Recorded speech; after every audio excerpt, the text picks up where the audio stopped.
최 부회장님도 이렇게 맡고 계시는 미래세 때도 동학개미 때 올해 성과가 좀 좋았죠?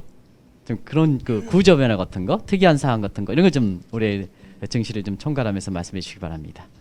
그 증권시장 그러니까 주식시장은 어떻게 보면 꼭 그 주식을 하는 어떤 국민들만의 시장이 아닌 이제 원래 우리 이제 나라를 구조적으로 보면 꼭 있어야 할 시장이었죠.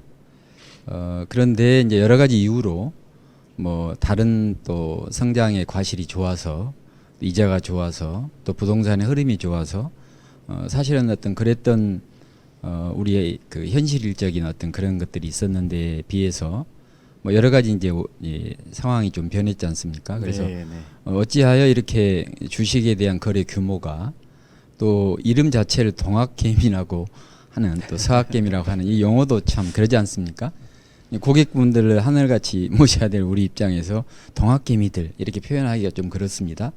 근데 이제 뭐 다 이해하시고 참여하시고 그러니까 사실은 어떻게 보면 가계 자산이 그 개인화돼서 네. 주식시장으로 들어온 그 머니 무브라 할까요? 그게 원년이었던 해가 올해가 아니었나 생각을 합니다. 2018년 뭐 19년 이렇게 보면 우리 개인들이 이제 주식을 사는 순매수의 자산이 채 10조도 안 됐었습니다. 네. 한 7조, 8조 아마 그 정도 되면 많이 됐을까요? 근데 올해 보면 한 46조 거의 50조에 육박하는 순매수의 어떤 그런 소위 말해서 개인들 주식 매수가 있었거든요. 네.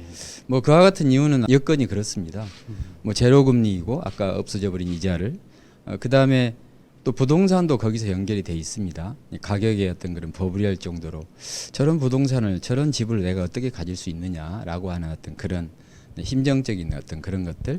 그 다음에 이제 코로나 19로 인해서 굉장히 가격이 싸진 상태. 그러니까 뭐 가장 좋은 호재는 하락만큼 싸진 만큼 호재가 없다 이런 우스운 말도 있잖아요. 그런데 사실 우스운 말이 아니라 사실입니다. 네. 네, 그래서 이제 그런 부분들이 어우러져서 보면 또한 이제 서학개미 그러니까 글로벌 자산 배분이라고 하는 단어를 저희 뭐 업계에서는 저희가 미래에서 제일 먼저 주장을 했지만 자산 배분이 수익의 한 90%는 좌지우지합니다. 어떻게 자산 배분을 하느냐에 따라서 근데 너무 한국 국내 주식 위주로 하다 보니까 이제 글로벌 시각을 좀 갖춰드리면 또 그와 같은 것들을 컨텐츠를 그러니까 주식을 개발해서 시스템적으로 국내 주식 하듯이 시스템적으로 편하게 서비스를 해드리면 좋을 것 같다는 생각이 들어서 저희가 이제 해외 주식을 좀 1등 주식을 하십시오. 그게 이제 자산 배분입니다. 그게 아마 우리 국민들, 우리 투자가들이 인식을 좀 한 것 같아요. 그리고 또 이제 IT 기술로 발달로 인해서 뭐 여러 가지 그냥 찾으려고 그러면 정보와 컨텐츠 다 찾을 수 있잖아요. 그래서 익숙해진 어떤 그런 IT 시스템 뭐 등등 그런 흐름으로 인해서 아마 올해 어떻게 보면 제가 가계 자산의 70%가 부동산에 쏠려 있고 또 국내 주식에 또 주식 또한 그 중에서도 국내 주식에 거의 쏠려 있는 이 부분이 글로벌리 자산 배분이 됐다라고 하는 점에서는 굉장히 업계 종사자로서 경영자로서 보람이 좀 있습니다. 네. 예. 내년에 사실 그 주가가 많이 올라가는 상태에서 뭐 교수님 예측대로 상반기 올라간다 하더라도 기저효과 때문에 올해만큼은 수익률은 좀 많이 떨어지지 않겠습니까? 네. 그런 측면에서 밑으로 떨어지는 위험에 대해서도 대비하는 것이 진짜 슬픈 투자자의 그 어떻게 보면 최악의 상황을 방지할 수 있는 이 차원인데요. 그런 리스크 매니지먼트 차원에서 한 번씀 말씀드리고 내년에 네. 주식이 나쁘지는 않을 것 같다 상반기에는 하는 말씀은 베이스라인 예측이고 네, 네. 우리가 그게 그 예측이란 게 항상 맞는 게 아니죠. 그러니까 이게 수익률의 분포가 나오는데 한마디로 평균이 좀 높다는 것이지 네. 예, 리스크가 없다는 얘기가 아닙니다. 내년에 리스크가 그러니까 올해처럼 뭐 마이너스 30% 정도로 주식이 손해를 볼 가능성이 상대적으로 줄어들었다는 것이지 그런 꼬리 위험이 줄었다는 것이지 내년에 손실을 볼 가능성을 갖다가 배제할 수는 없습니다. 특히 미국의 주가 수준이 너무 높아요 지금.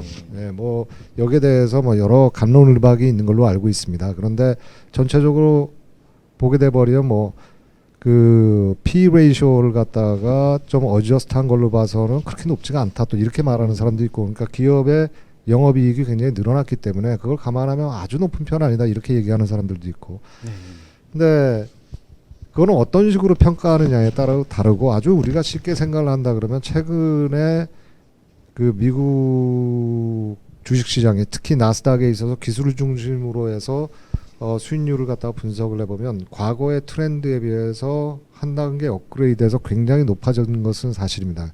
근데 이게 이제 언제까지 지속될 것이냐라는 것에 대한 퀘스천 마크가 있기 때문에 근데 미국이 만약에 여기서 특히 이제 그 펀더멘탈과 주가 간에 지금 괴리가 굉장히 높아졌잖아요. 네. 예, 경제 펀더멘탈이랑 지금 주가랑 굉장히 벌어졌는데 이게 예를 들어서 주가가 그냥 가만히 있는 상태에서 경기가 회복이 돼서 격차가 줄어들면 제일 좋은 시나리오죠. 그런데 경기가 회복을 못하는 상태에서 이게 점점 간격이 벌어지면 언젠가는 펀더멘탈이 회복을 못해주면 이게 결국 낮아지는 수밖에 없는 거거든요. 그게 점진적으로 낮아진다 그러면 차라리 괜찮은데 한 번에 급격한 조정으로 와가지고 이게 좁혀진다 그러면 그땐 크래시가 되는 것이죠.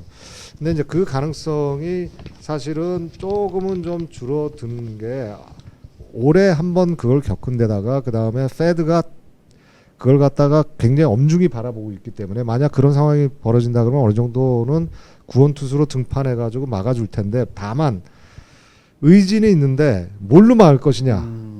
한마디로 말해서 야구 선수에 비교하면 구종이 뭐냐 도대체.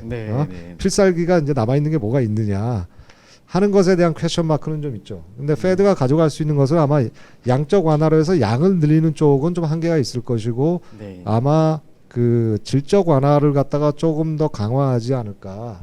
오퍼레이션 트위스트 정책 같은 이런 걸 말씀하시는 네, 뭐 그것보다는 이제 예를 들어서 미국은 아직까지는 주식 ETF를 갖다 사본 적이 없거든요. 예. 근데 일본이나 지금 그 ECB 같은 데서는 일본 중앙은행이나 이런 데서는 지금 주식 ETF를 갖다가 지금 많이 사들였단 말이에요.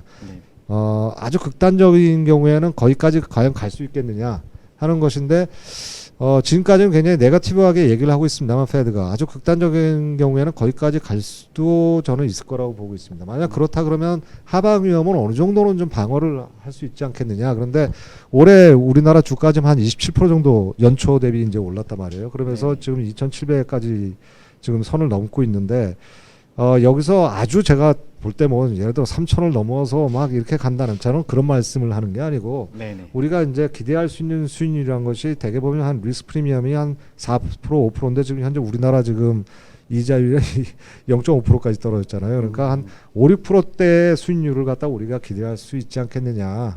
상반기까지 저는 이제 이 정도인데 그렇다고 리스크가 전혀 없다는 건 아니거든요. 근데 다만 이런 건 있습니다. 아까 그 최 부회장님이 말씀하신 것처럼 아까 여러 가지 이제 분산 투자의 중요성을 말씀하셨는데 지금까지 우리나라가 어떻게 보면은 우리나라 주식시장에만 주로 투자를 하고 있었단 말이에요. 예?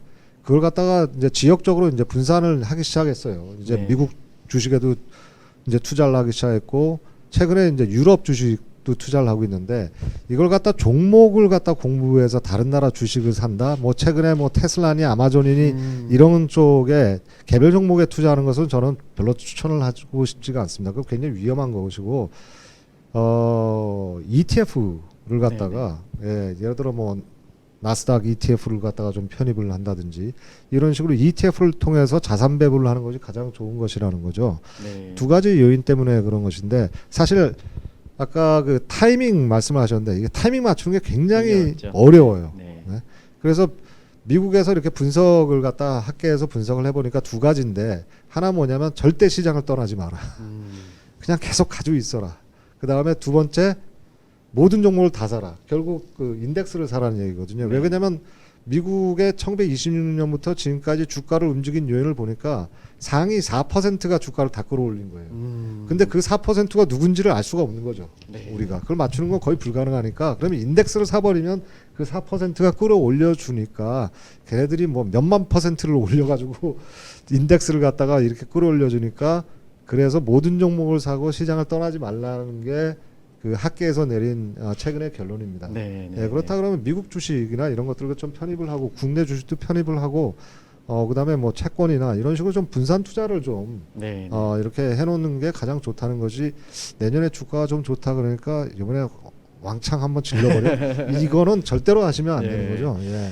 아무래도 이제 주가가 이동성 장세일 때는 네. 대체로면 매크로 사이드의 경기율이라든가 마이크로 사이드 실적이 받치지 않은 상태에서 종목 투자에 돼 있습니다는 내년도에 어느 정도 정체되면 그렇죠. 차별화가 예. 되기 때문에 예. 그래서 그 교수님께서 ETF를 유난히 이제 강조하셨고 예. 그다음에 인덱스 관련된 ETF인데 역시 인덱스도 지금은 K자형 구조기 때문에 대표 업종과 그의 업종과 굉장히 격차가 많지 않습니까? 예. 그럼 인덱스 투자는 결국 대표 업종 투자한다는 차원에서 그렇죠. 예. 우리 최현반 부회장님께서는 뭐 우리나라에도 그 대표 업종과 집중 투자하는 뭐 BBIG ETF인가요?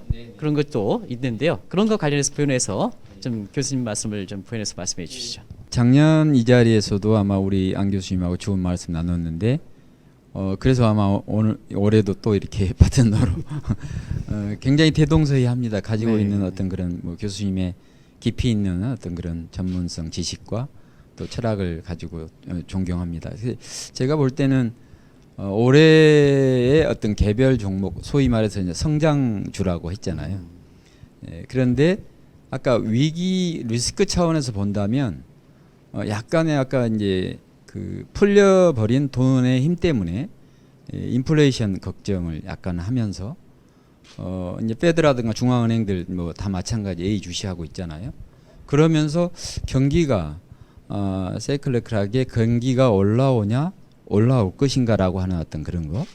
그 다음에 진짜로 올라와서 금리가 현실화되는 네. 이제 이런 문제가 있어서 그 동안의 어떤 정책들의 이제 변화가 있을 거란 말입니다. 네, 네. 처음에 예를 들어서 처음에 제가 지금 상태로 용인하고 갔느냐 아니면 약간의 아까 QE를 점진적으로 축소를 하면서 가느냐. 네, 네. 그러니까 이제 이게 그 다음에 진짜로 경기가 살아나서 가면 거기에 따른 이제 우리가 선택해야 할 어떤 그런 자산들이 종목들이 달라집니다. 그러지 않습니까? 네, 네. 그렇게 본다면 지금 그런 염려 세 가지 시나리오를 가지고 제가 이제 이렇게 우리 연구원들과 얘기를 해보니까 올해는 이제 그랬지만 내년에는 아마 아까 1분기 정도, 상반기 정도 주식시장이 이런 흐름이 이어질 것 같습니다. 뭐 등등 코로나19도 가장 짓눌리는 큰 악재였지만 뭐 백신 문제, 뭐 치료제 문제, 집단 면역의 문제 올해보다는 그래도 조금 나아지지 않겠습니까? 그런 어떤 그런 것에서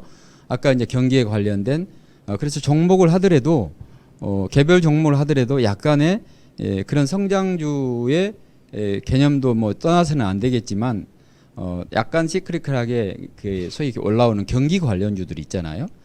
그런 관련주들. 그런데 저도 우리 교수님 말씀처럼 개별 종목보다는 이게 이제 테마형 ETF가 있거든요. 네. 테마별로 아까 인덱스도 마찬가지지만 여러 가지 업종 중에서도 뭐 글로벌리 1등 기업들 묶어서 아까 BBIG란 말이 그 말이죠. 네, 네. 사실 뭐니 해도 테마형 하면 BBIG였죠. 올해가. 아마 내년에도 아마 주도하지 않을까라는 생각이 듭니다. 그래서 좀 더 영리하게 이제 그런 것들을 가지고 전문가들과 좀 이렇게 가이드를 받아서 해야지 그 꿈의 주식이라고 하는 것은 그 꿈으로 끝날 경우가 많거든요. 꿈으로 끝나면 뭐 좋은데 실망으로 끝나서 여러 가지. 그래서 저는 자본시장에 경영을 하고 있는 저로서는 올해는 그랬지만 뭐 올해도 노력했지만 내년에는 더욱더 뭐 올해 여러 가지 있었잖아요. 뭐 사모펀드 사태라든가 여러 가지. 그래서 더욱더 신뢰 받을 수 있는 그런 어떤 자세, 그런 어떤 시스템, 그리고 편리하게 쉽게 알 수 있는 어떤 그런 뭐 유튜브라든가 여러 가지 우리 한의원도 많이 도와주고 계시는데 하여튼 그런 저런 것을 다 해서라도 신뢰를 받아서 아까 쏠려 있던 그다음에 너무 주택 가격이 너무 높아서 그런 것을 보면 도대체가 이 청년들이 희망을 가지고 살 수 있는 나라가 선배로서 안타까운 현실이기 때문에 이 부분을 가지고라도 어떻게 해서든지 뭐 주식을 가지고 돈 벌게 한다 이 말보다는 경제적인 자유와 함께 평안한 노후를 대비하고 그래도 살만하구나 이렇게 하면 그런 점에서 자산관리, 자산배분, 재테크 이런 쪽에 컨설팅을 하고 싶습니다. 현업에 있을 때 내년에 그 바이든 시대, 그 포스트 코로나 시대 경기적인 측면 이런 것은 현업에서 어떻게 보고 있는지 좀 말씀해 주시기 바랍니다. 증권시장에서 바라보는 바이든의 이제 정부가 주는 영향 그러니까 이제 두 가지죠.